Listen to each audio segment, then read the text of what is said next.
communistes et les sénateurs communistes sont également signataires.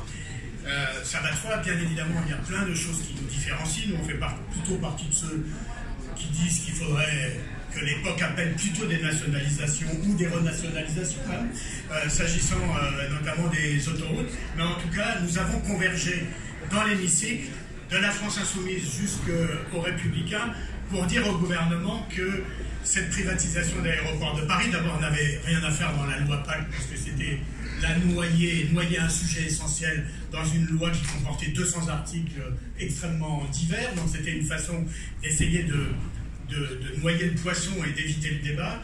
Et puis de dire que c'était à la fois une faute budgétaire, c'était à la fois une faute stratégique, c'était aussi un abandon de souveraineté pour notre pays.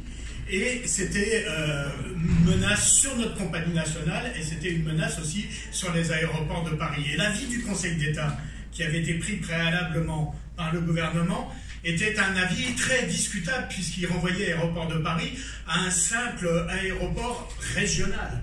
Et il le considérait comme ça, alors qu'aéroport de Paris, c'est plus de 80% du trafic aérien en France et 90% du trafic de fret aérien en France. Donc on ne peut pas considérer l'aéroport de Paris comme un élément de la région, mais bien comme un monopole national qui a été privatisé. Et c'est en ce sens que le référendum d'initiative partagée est bienvenu. Voilà, donc nous nous y associons.